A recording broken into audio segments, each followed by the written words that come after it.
Morning and welcome to the car vlog, which I'm going to call the car tent vlog. I'm in my Nissan 300ZX because on Friday I had a bit of a fuel pump issue with it. We went over to Peterborough, which is a 20-mile drive from here, to meet up with some of the JDM Dragons, which is basically a club where we've got our Japanese cars and we meet up and go to events and stuff at one of the members' garages. It was a 6 o'clock meet. I was early, about 5:30, so I decided to go and have a quick look around the local Alfred store, which was walking distance from where we was going to meet. Went in the shop for about 20 minutes, had a walk around, went and got in the car, started the engine, car started. With this car here, my door needs raising up a bit to get level with the striker plate. So what I have to do is I have to put the electric window down and then pull the door in like that. So I did that, shut the door, and the car cut out. Thought that was a bit weird. So I went to restart it. It started, it went up to say 400-500 RPM and then cut straight out.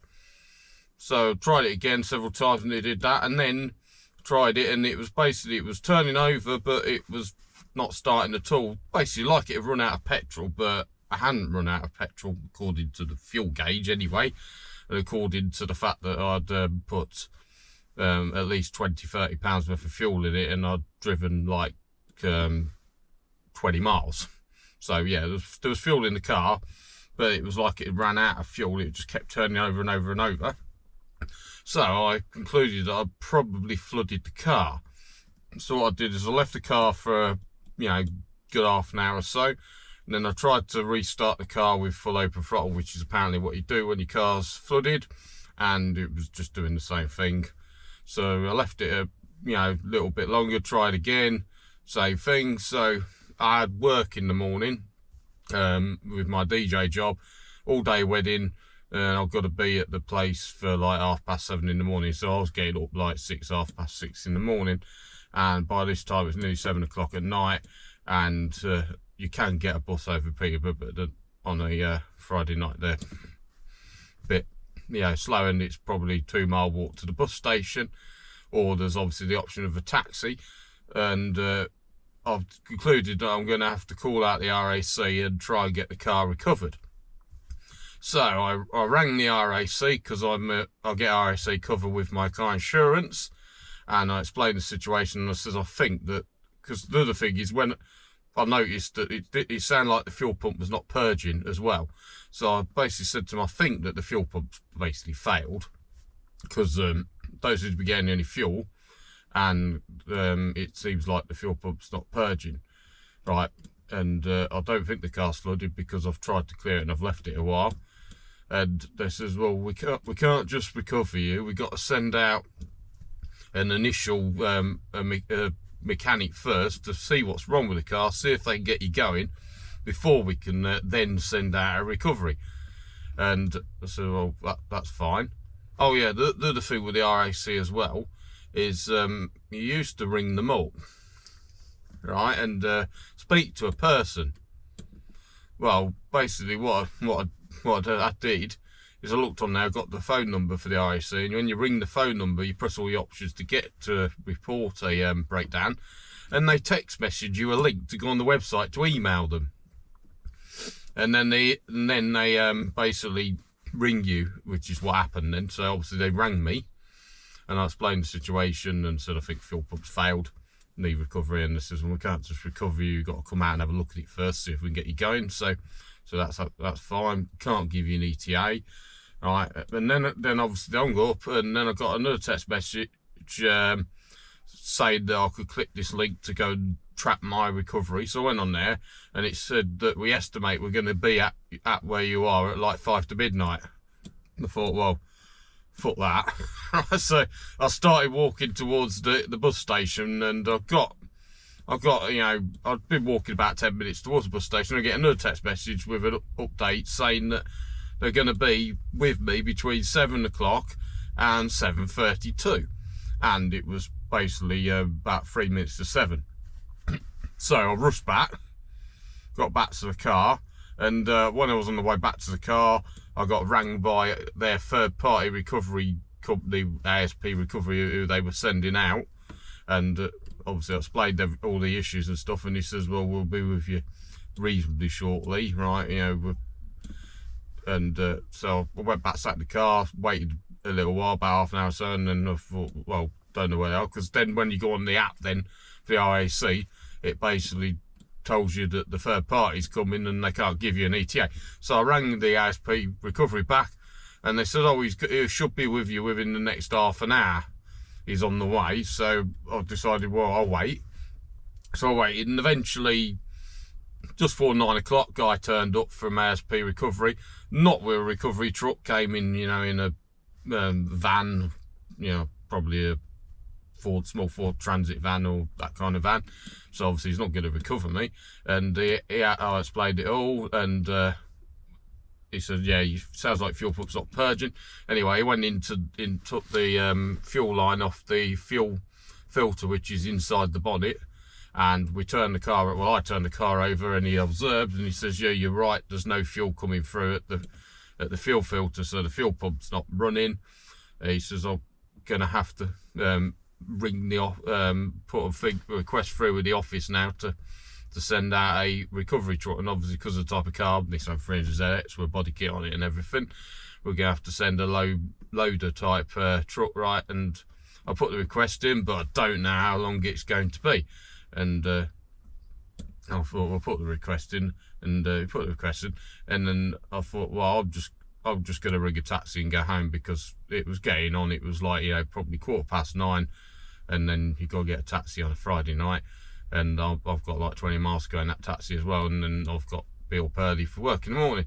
So I was all for ringing a taxi, and then I checked, and I got a message saying, I got a text message then saying that somebody's going to be with me at about, I think, 9:05, which was, well, that was before the time it was, but so I went on, so I clicked on the link thing to track my recovery, and then that's back then to 7:32.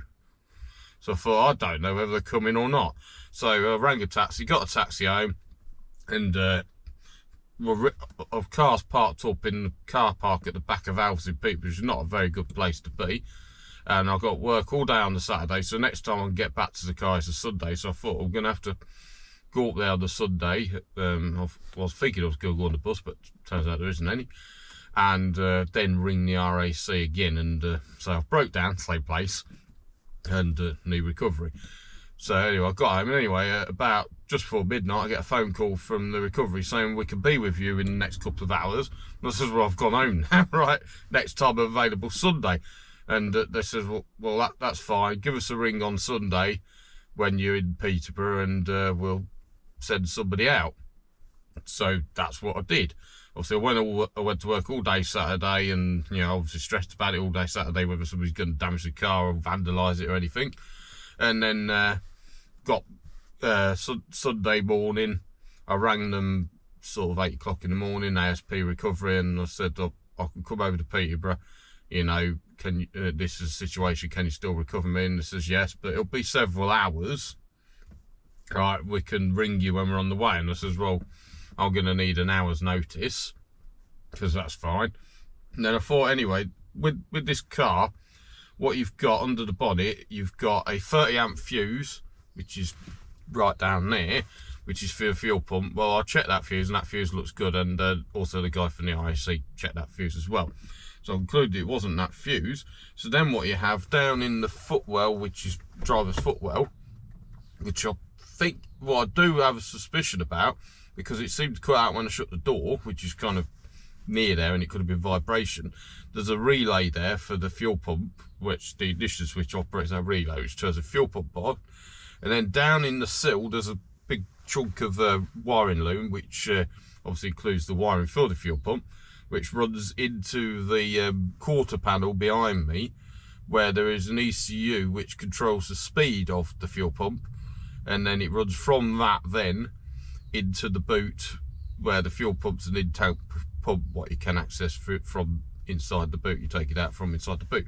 So I'm thinking, well, it's going to be the relay somewhere in the loom, the ECU for the fuel pump specifically, or the fuel pump itself.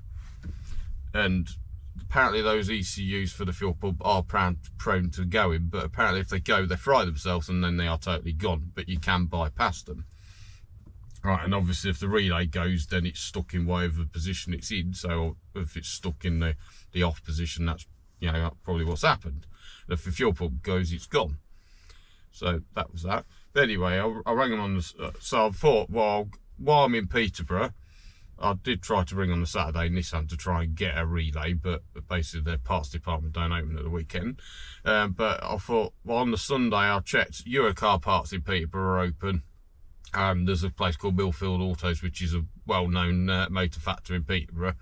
Well, I visited both of those on my way over to Peterborough, and neither of them stock or sell the relays for this car.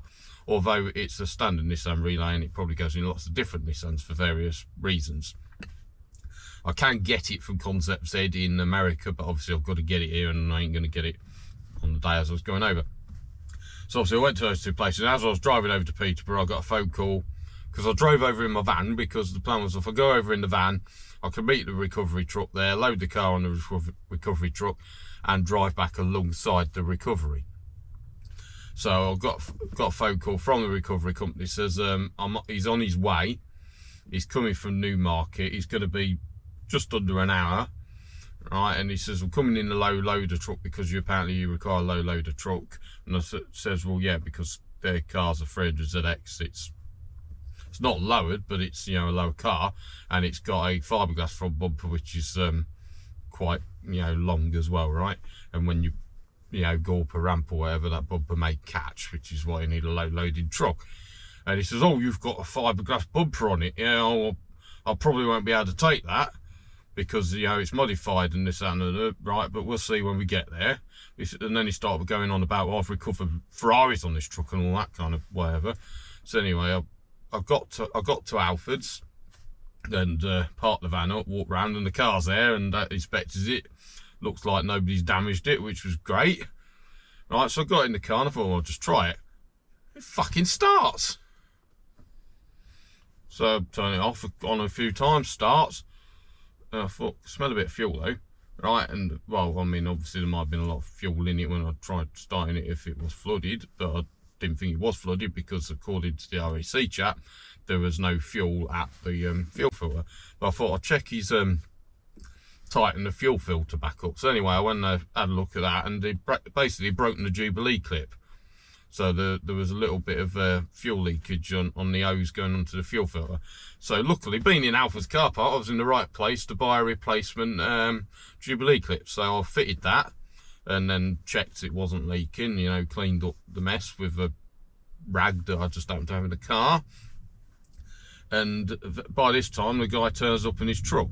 So obviously I had to explain to him, I says, the car's, I've cut back here just, found the car starts, but obviously I've had to fix a fuel leak on the hose where a chap from your company's broken the Jubilee clip.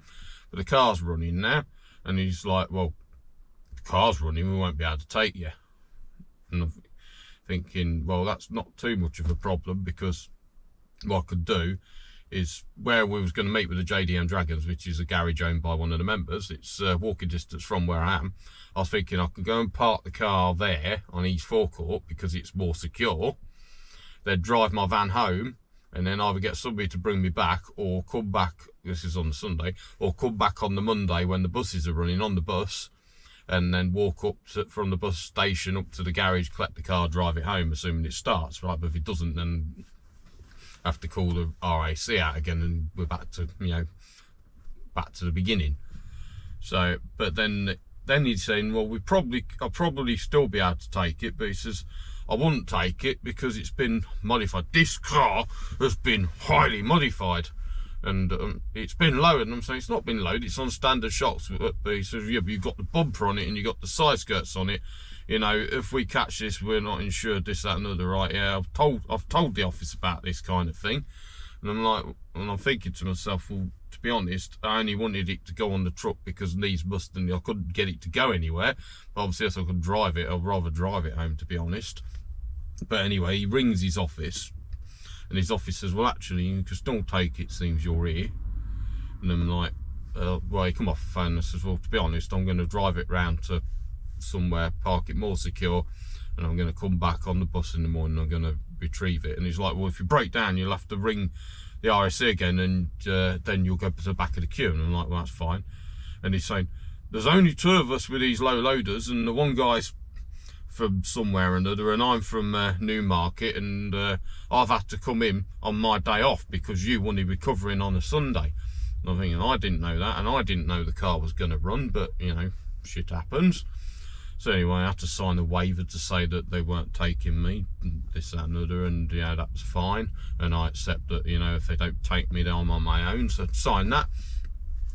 So then that was that. So I moved the car up to the more secure location, went back, collected my van, drove home, and then Monday morning I got the bus, walked a couple of miles from the bus station over to where I'd left the car at a friend's garage, and it starts absolutely fine, drives absolutely fine. I've driven it home and it's here now. This is now Tuesday, and the car started and stopped several times on Monday absolutely fine. I have not tried the car today, but it's very hard to kind of diagnose a fault when it's fixed itself. But the trouble is, I need this car to be reliable, because I can't afford to be like miles away and break down. Well, you know, as reliable as a 30-year-old car, which are renowned for having electrical gremlins, can be anyway.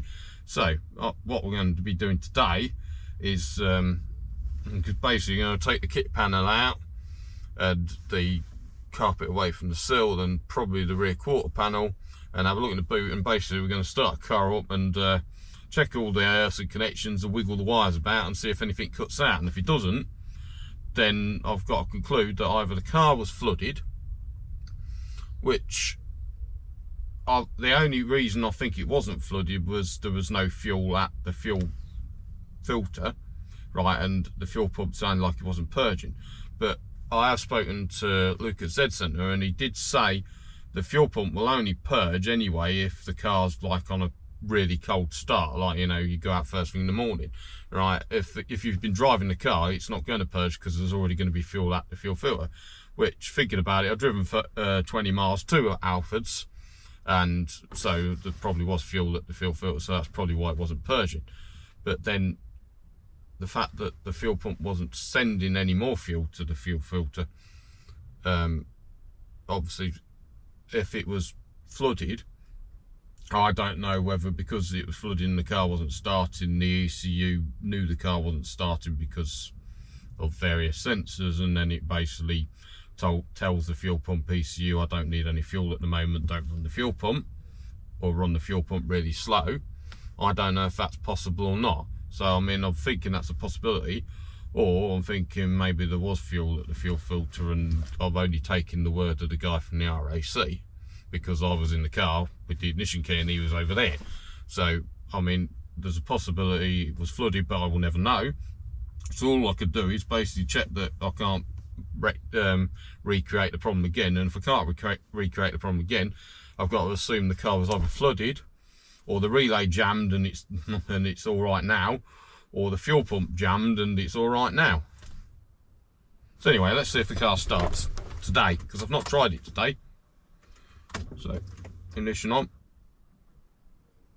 Doesn't sound like anything's happening up there, but you never know.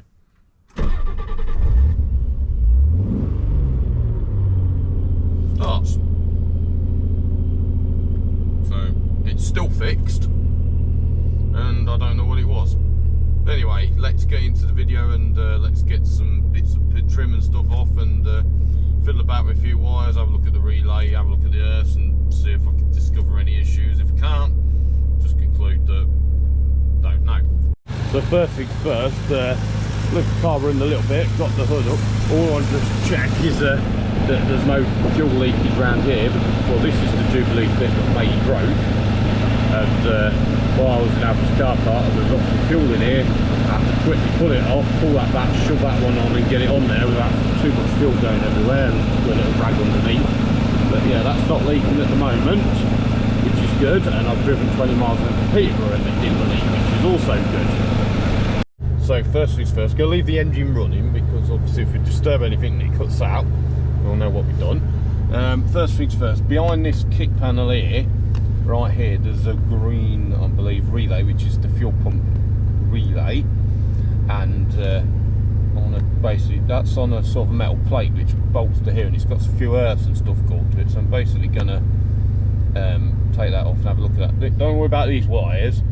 They used to plug into some kind of alarm system which wasn't connected to anything else when I first got the car, and well, they just kind of hang down here.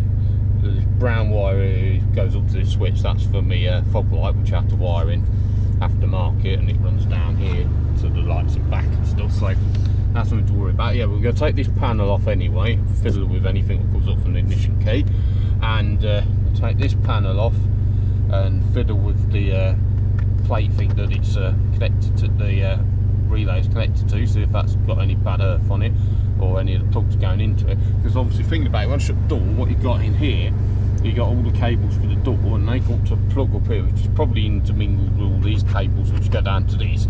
So I mean, shutting the door, that cable may have pulled something what was loose, and you know, may have been an issue.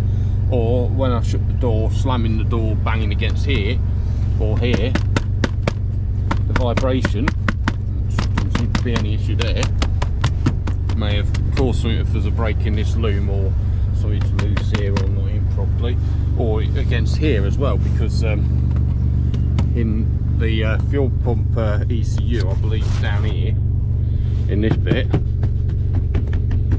think there might be an earth somewhere around here, I don't know, and then the cables go round in a loom and they go into the boot somewhere, which connects to the fuel pump, which we'll look at in a bit. So anyway, to get this off, normally you've got a screw at the back down there. I ain't got that because I can't get it off, because I've got more wires than I should have in there, I think, for some reason.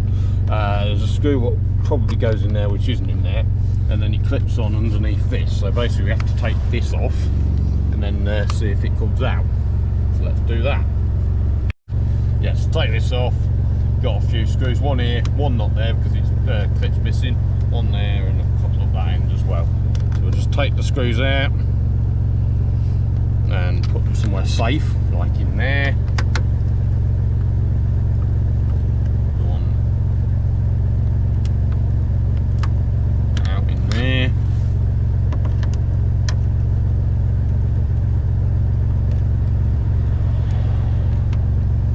One.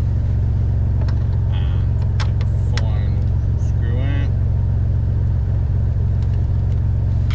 Right there, and then we can just remove this panel, shove it in there somewhere safe, which then hopefully what we do, if we're lucky, is get this panel off. It's a bit of a stiff fit, and we can have a look in here.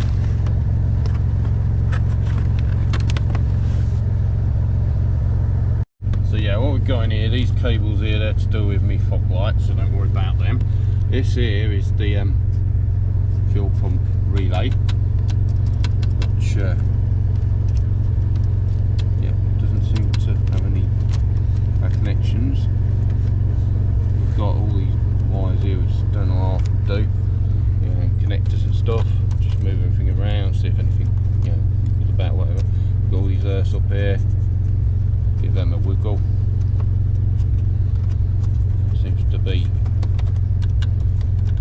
issuing around there. That's connected, that's definitely connected. We've got the loom out the back of that, so if we press about with wiggle the loom on the bottom of the fuel pump relay, it seems to be playing up there. There's all the door connectors up there, so yeah, doesn't seem to be any issues there. What we'll do is we're just going to turn the car off, and now we've wiggled about everything, we're just going to see if it starts again. Yeah, so yeah, that's still working, so don't think anything's an issue there. What you could do here, you can pull this up, which like, you know, fancy thing for the carpet. myself. We've got this big chunk of loom here, which the connection to the fuel pump controller, which is in there, will come from this area here, within here. So just give that a bit of a shake there.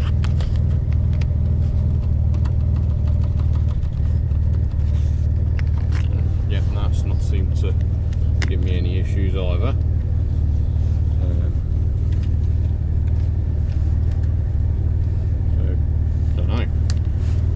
There, I think right here though, we're going to shove these wires under the carpet, because that's probably where they should have been, apart from this little point here where we can't get them under the carpet. There's probably a reason why they weren't under there. So that's on there. Plastic thing should go back on it, just cover that bit of wire. That's a bit of paint, which was covering one of these plastic things. So we've taken that off, we've wiggled everything around there, and everything still works. So we'll take this panel off here and just move that one out of the way. So to take this off, got a screw here, one over there, and one down the bottom here somewhere, and another one down the bottom there somewhere. So we can get this off and then see if there's anything around there what we could wiggle about, what cuts it out. So yeah, this here got a screw about here.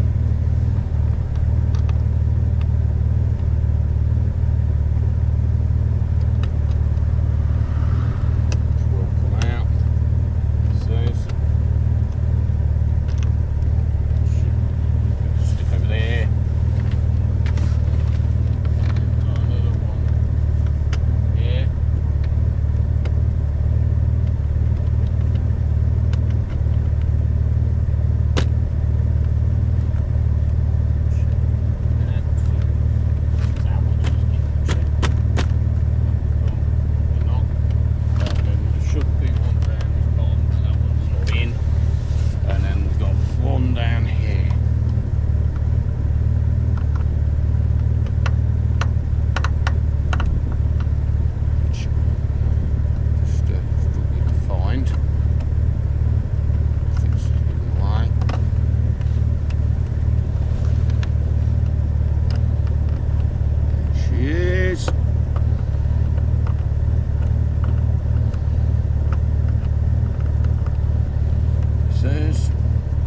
Everything's threaded in very well. That's out. So yeah, in here, see, this is just my switch for my fog lights. That's all my wiring for me fog lights, don't need to worry about any of that. And then this here was the wire what went to the clock spring, which basically allows you to turn the steering wheel around and still be connected to the horn. My horn doesn't work because when I got this steering wheel, I brought the steering wheel from a place in Loughborough that sells bits and pieces of cars. I went there to buy the spoiler, to be honest, and then to buy the steering wheel. I was just sold me a boss kit, and they sold me a boss kit, but this boss kit doesn't have the fitted to fit the clock spring in. So basically I just took the clock spring out and bypassed it, and then to get an MOT, the yellow wire, which you can see here, is connected to this. This wire here is the positive for the horn. All these here are to do with the ICAS, which I don't have anyway. Right, so this basically I run that up there and connected it to that, and then that's on the steering wheel, and that gives me a horn for the MOT. And then it doesn't work if you turn the steering wheel too many times, it pulls the wire off. So what I do need to do is get the proper boss kit for that steering wheel, but that's like 100 quid and I can't bother that at the moment, or put a horn button directly on here, which I don't really want to do. So at the moment that's kind of sitting up there, so we don't need to worry about that. That's nothing to do with this particular issue. What you've got here is some wires which come from, I guess, from the ignition, right? Because obviously when you turn the ignition on, the ignition's going to have a wire which is going to go from there to the relay to flip the relay, I guess. So obviously if there's anything loose in here, these are, I'm not sure what they are, but to be any issues there. Everything seems to be running still, so I can't really find any issues there. The relay seems good. I mean, I'll probably order one of these from the States anyway for the sake of $20 US, and put it in just in case it's getting old and jamming up. But yeah, can't find any issues down here. Can't find any issues in here or up there. So, and the fuel pump controller, I mean, apparently if they go, they fry themselves and then that's it, they're gone. So I don't think that's gone because it kind of rectified itself. So I'm going to check the wiring, well, I'm going to check all the wiring going to the fuel pump, give that a wiggle about and this, that, and other. But if other than that, I'm going to conclude that either that jammed, or the fuel pump jammed, or it was flooded. So yeah, that's back on. Nothing seems to be vibrating anything there. That's back on. That's all good. Everything's still running. And if you turn it off, back on again. Still running. So can't find any issues with anything loose around here, or in here. So don't know, draw a blank on that. So what we have here in the boot is this inspection cover here, which if you take this off, you get to the connector what goes to the fuel pump and everything, right? And what you have here is the loom what comes in for the fuel pump. It goes down in there and it goes under there and it comes to this connector. What you have here is some bolts to take this off, which 30-year-old, and they've all rusted in the heads and the heads are turned to buckle. So at the moment they're not coming out because the screwdriver's just turning around in the heads and they're on quite stiff. And normally you probably chop the heads off with an angle grinder or something, but it's probably not clever considering the fuel tank's underneath there. So at the moment it might be a few seconds before the next part of the video when that comes off, or that might not come off at all. So let's see. Well, it's half an hour later and I've got one out and the rest of them not at the moment. So I can't get those other 3 bolts out at the moment, so what I'm going to do is going to start the car, which has started again successfully, and we're going to give the loom a bit of a wiggle about around these cables here. We're going around inside all the boot lid here. So what I do have around here, somewhere behind here, there's an earth. So yeah, I'm going to get these back panels out and have a look at that earth and see if that's anything to do with the fuel pump. So to get that panel off, probably got to take the light off, but we'll find out. First of all, I think you've got to take this one out. You've got these fancy screw things here, like so. One of them there. One of them there. And theoretically that's going to yeah, be bolted on down there. But we got this side off, so who cares? Alright, so yeah, down the bottom here, got some, I guess that's a 10mm. And yeah, a 10mm down there as well. So we'll get the 10mm, get that one and that one off, and hopefully see if the panel comes out.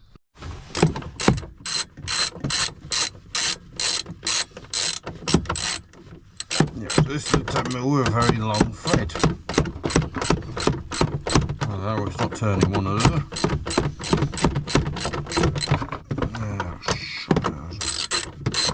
No, it is turning. Just very, very long and winded and shit like that. That's how these cars are. So yeah, got 10mm out both sides. Let's see if the panel comes off. That's that bit.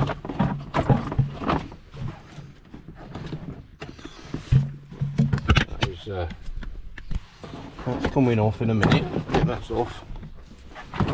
So yep, we've got to disconnect this light here, which is this little connector. Can't do with one hand. So yeah, panel's off. I was right, there is an earth there. However, that's an earth that I put on there to earth the fog light, so that's got nothing to do with this. And this cable, this loom here, what's coming around here, is going down there to the fuel pump. Right, it's coming around here.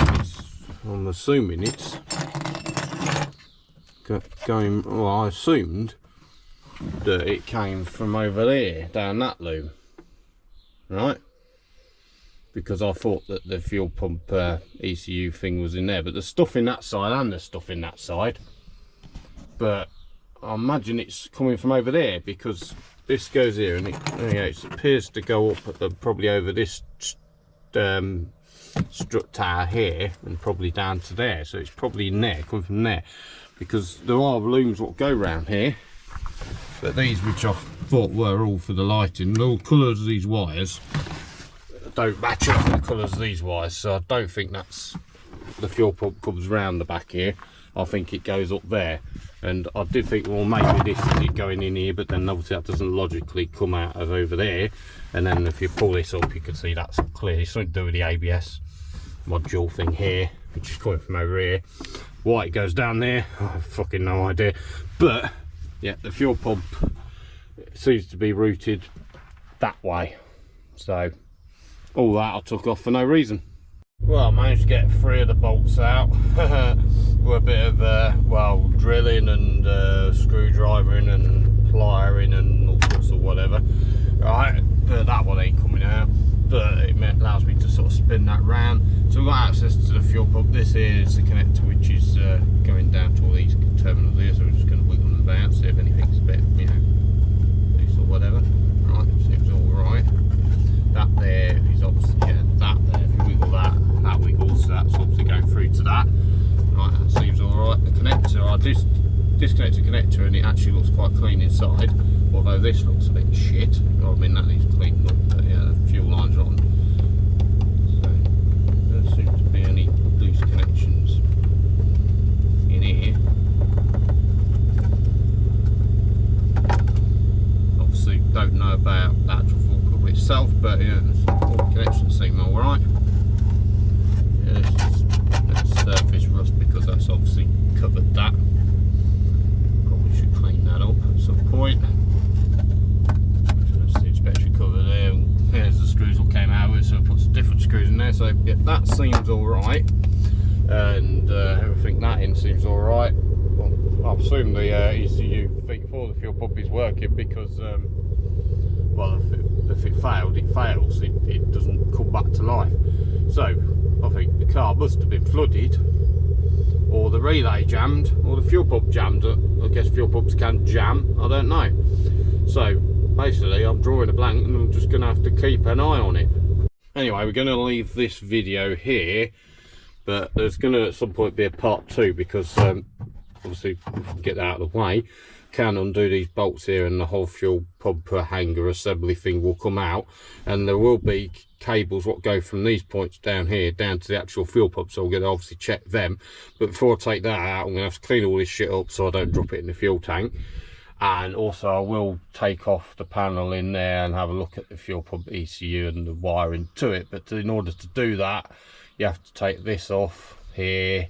You have to take the fucking seats out. So there, that will be part 2. So if you did find this useful, please like, comment, subscribe, and I will see you in the next video, which may be that, or it may be something else, and then it will be that eventually. Thank you for watching.